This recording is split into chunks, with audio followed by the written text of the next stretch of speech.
আসসালামু আলাইকুম, welcome back to my channel Panna's family থেকে আমি পান্না বলছি। সবাই কেমন আছেন? আশা করছি আল্লাহর অশেষ রহমতে সবাই ভালো আছেন, সুস্থ আছেন। আলহামদুলিল্লাহ, আল্লাহর অশেষ রহমতে আমিও বাচ্চা কাচ্চা নিয়ে আছি ভালোই। আজকে আবারও নতুন একটি ব্লগ ভিডিও নিয়ে আপনাদের মাঝে চলে আসলাম। আপনারা যে যেখান থেকে বসে আমার আজকের এই ভিডিওটি দেখছেন, ভিডিওর কোথাও কোনো অংশ ভালো লেগে গেলে অবশ্যই কিন্তু একটা লাইক দিতে ভুলবেন না। তো আজকে বিকেল থেকে ক্যামেরাটা অন করলাম। আমি বিকেলবেলা একটু ছাদে আসলাম। আপনারা দেখতে পাচ্ছেন আমি আচারের বয়মগুলা রোদ্রে দিয়েছি। এখন আচারের বয়মগুলা একটু ভিতরে ঢুকিয়ে রাখবো সিঁড়ি ঘরে। তো সেজন্য ছাদে আসলাম। আর গ্রামের বাড়িতে কিন্তু পুরোপুরি ঠান্ডা এখনও যায় নাই। বিকেলবেলা আর সকালের দিকে অনেক ঠান্ডা লাগে। তো আমি আচারের বয়মগুলা সিঁড়ি ঘরে রেখে দিব, পরের দিন আবারও রোদ্রে দিব। আপনারা অনেকে জানেন আমি এখন গ্রামের বাড়িতে আছি। আচারের বয়মগুলা বাসায় ছিল, তো আমার হাজবেন্ড বাসায় গিয়ে আচারের বয়মগুলা নিয়ে আসছে। আমাদের বাড়ি থেকে বাসায় যেতে 1 ঘন্টা সময় লাগে, বেশি সময় লাগে না। আমরা যে বাসাতে থাকি ওই বিল্ডিংটা 6 তলা। তো ছাদে আচারের বয়মগুলা নিয়ে যেতে বা নিয়ে আসতে খুবই সমস্যা হয়, সিঁড়ি বেড়ে উঠতে হয়, তো খুবই কষ্ট হয়। সেজন্য আমরা আচারের বয়মগুলা বাড়িতে নিয়ে আসছি। আমাদের বাড়িতে রোদ্রে দিতে সুবিধা, 1 তলা ছাদ, কোনো সমস্যা হয় না। তো সেজন্য আর কি আচারের বয়মগুলো নিয়ে আসছি। আর আপনারা সবাই জানেন আচার কিন্তু রোদে শুকিয়ে আর কি রাখলে খুব ভালো থাকে আর খেতেও খুবই মজা লাগে। সেজন্য আর কি আচারের বয়মগুলো এখানে নিয়ে আসা। তো আচারের বয়মগুলা গুছিয়ে রেখে পিছনের দিকে তাকিয়ে দেখি যে আমার হাজবেন্ড আমার জন্য চা নিয়ে আসছে ছাদে। নিজের হাতে চা বানিয়ে দুজনের জন্য চা নিয়ে আসছে। এখন উনিও চা খাচ্ছে, আমাকেও দিয়ে গেল আর কি। তো আমাদের ঘরের পাশে কিন্তু পুকুর, তো ছাদে আসলে কিন্তু খুবই ভালো লাগে, পানি দেখা যায় পুকুরের, এই জিনিসটা খুবই ভালো লাগে আমার। তা আমাদের আম গাছে কিন্তু অনেক মুকুল আসছে, এবার অনেক আম ধরবে। আমাদের ছাদ থেকে কিন্তু আমগুলা হাত দিয়ে আর কি নেওয়া যায় এরকম। আমার হাজবেন্ডের কিন্তু অল্প ইনকাম, আমি হিসাব করে চলি বলে আজকে ভালো আছি। সংসারের অনেক জিনিসপত্র আমি ঘুরিয়েছি হিসাব করে চলি বলে। একটা সময় আমার কিন্তু কিছুই ছিল না, আমি খুব চিন্তা করতাম যে আমাদের কিছুই নেই, আমরা কিভাবে চলবো, কিভাবে কি করব। আলহামদুলিল্লাহ এখন অনেক ভালো আছি।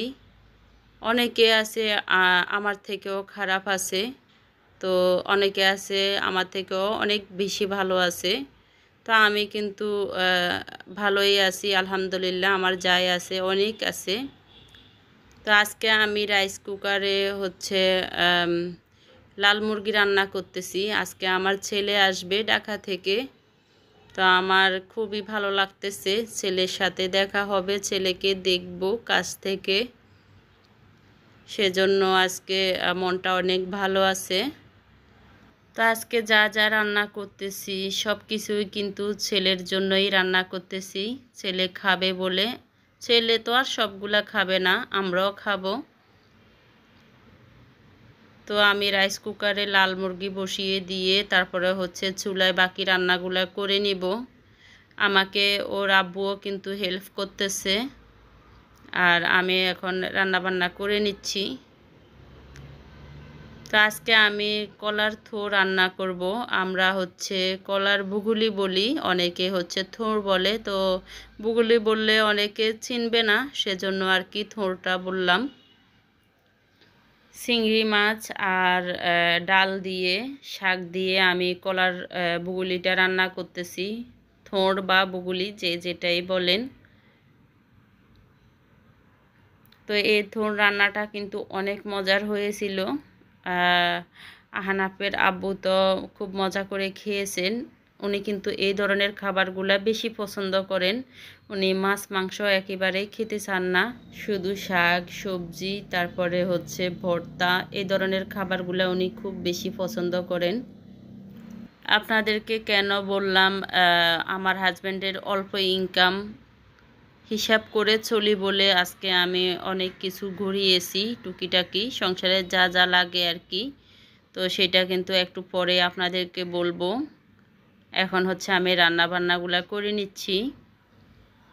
আপনারা যারা আজকে নতুন আমার চ্যানেলটি ভিজিট করছেন, আমার ভিডিওর কোথাও কোনো অংশ যদি আপনাদের ভালো লাগে একটা লাইক দিতে ভুলবেন না, আর আমার চ্যানেলটি সাবস্ক্রাইব করে আমার পাশে থেকে যাবেন।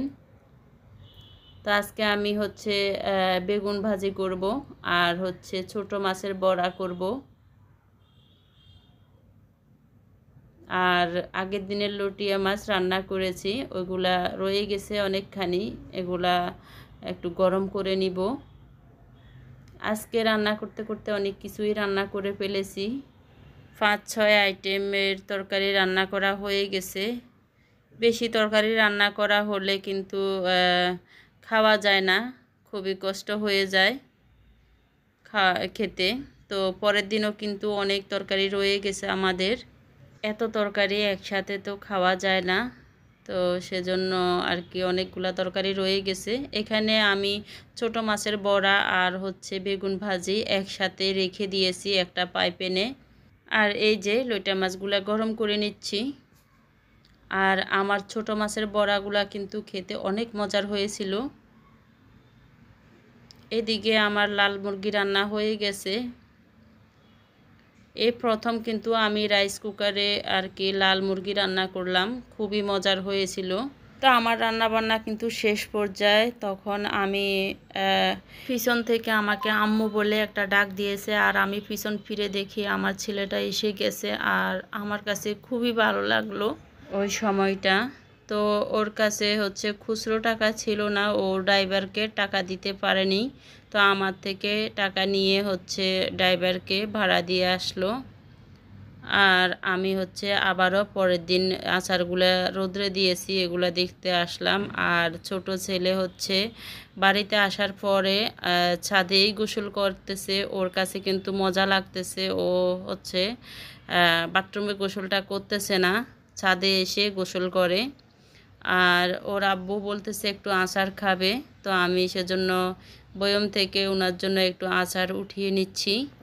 একটু বেশি করে নিতে বলল, বাদ দিয়েও খাবে এমনিও খাবে। তো এখন প্রায় 1:30 বেজে গিয়েছে, ওদেরকে হচ্ছে আমি ভাত দিয়ে দিব। ভাত টাত খেয়ে আমরা হচ্ছে বিকেলবেলা একটু রেস্ট নিলাম। তারপরে সন্ধ্যার দিকে আমার বড় ছেলে হচ্ছে বাজারে চলে গিয়েছে ছোট ভাইকে নিয়ে। ও হচ্ছে চিকেন চাপ আর রুটি নিয়ে আসলো ওর ছোট ভাইয়ের জন্য। আমার মেজো ছেলে কিন্তু বাড়িতে নেই, ও হচ্ছে ওর নানার বাড়ি গিয়েছে।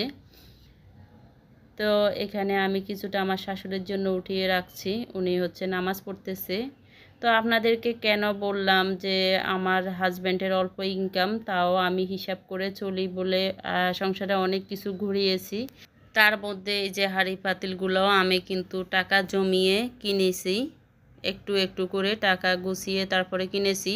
এখন যে হাঁড়ি পাতিলগুলো দেখছেন এগুলা হচ্ছে আমার হাজব্যান্ড বাহির থেকে নিয়ে আসছে আর কি। আর যে আমাদের নর্মাল পাতিলগুলা, ওইগুলা হচ্ছে আমি এখান থেকে কিনে নিয়েছি। আরও অনেক আগের কথা বলতেছি, আমাদেরকে যখন আলাদা করে দেয়া হয় তখন কিন্তু আমার একটাও পাতিল ছিল না, আমি একটা একটা করে আর কি হাঁড়ি পাতিলগুলো কিনেছি আমার হাজব্যান্ড থেকে। আমি টাকা নিয়ে নেই, ওই যে সংসারের খরচ থেকে আর কি টাকা জমিয়ে আমি এই পাতিলগুলো কিনেছি। তো আজকে আমি পাতিলগুলা হচ্ছে রোদে দিয়েছি, তো রোদে দিয়ে একটু শুকিয়ে তারপরে আবার গুছিয়ে হচ্ছে রেখে দিয়েছে আমার হাজব্যান্ড আর আমার ছেলে। আমিও কিন্তু এদিকে অনেক কাজকর্ম করতেছি, সেজন্য ওনারা এই কাজগুলো করতেছে। যেহেতু অল্প কয়দিনের জন্য আর কি বাড়িতে আসা, তো আমি একা তো আর সবগুলা কাজ করতে পারি না, অনেক রকমের কাজকর্ম থাকে, একা একা তো সব কাজ করা সম্ভব না। তো আমি একা একা সবগুলা কাজ করতে পারি না, সেজন্য ছেলে আর হাজব্যান্ডও আমাকে এই কাজগুলোতে হেল্প করে আর কি। তো রাতের দিকে হচ্ছে হাজব্যান্ড বলতেছে যেহেতু ছেলে আসছে ওর জন্য একটু বিরিয়ানি করো, তো আমি আর গ্যাসে আর করি নাই বিরিয়ানিটা, আমি ওই যে রাইস কুকারে বসিয়ে দিলাম। আমাদের বাড়িতে কিন্তু একটাও লার্কির চুলা নেই, আমরা গ্যাস সিলিন্ডারে রান্না করি। তো গ্যাসে হচ্ছে এত রান্না করি না, রাইস কুকারও কিছু রান্না করতে হয়, নয়তো দেখা যাবে যে সব রান্না যদি গ্যাসে করি তাহলে হচ্ছে একটা গ্যাস সিলিন্ডার 15 দিনও যায় না। তো সেজন্য রাইস কুকারও কিছু রান্না করতে হয়। আজকে 15 বছর পর্যন্ত আমি অল্প অল্প করে টাকা জমিয়ে আমার সংসারের অনেক কিছু আর কি ঘুরিয়েছি, অনেক জিনিস হাজব্যান্ডের থেকে টাকা নিয়েও ঘুরিয়েছি। তো সবগুলো তো আর হাজব্যান্ডের থেকে তাকিয়ে থাকলে হবে না, নিজের থেকেও একটু চেষ্টা করতে হবে। এই যে রাইস কুকারটা দেখছেন, এটাও কিন্তু আমি টাকা জমিয়ে আর কি কিনেছি। তো এরকম আমি অনেক জিনিসই এভাবে টাকা জমিয়ে কিনেছি। আর আমার হাজব্যান্ড তো বাহিরে থাকে, ওনাকে ওরকমভাবে বলার কোনো সুযোগ নেই, নিজের থেকে টাকা জমিয়ে জিনিসপত্র আর কি কিনে থাকি। তো আজকের ভিডিও আপনাদের কাছে কেমন লেগেছে অবশ্যই কিন্তু কমেন্টের মাধ্যমে জানাতে ভুলবেন না। আর দয়া করে কেউ স্প্যাম কমেন্ট করবেন না। নতুন ভিডিও দেখার আমন্ত্রণ জানিয়ে এখানে শেষ করছি। সবাই ভালো থাকবেন, সুস্থ থাকবেন। আল্লাহ হাফেজ, আসসালামু আলাইকুম।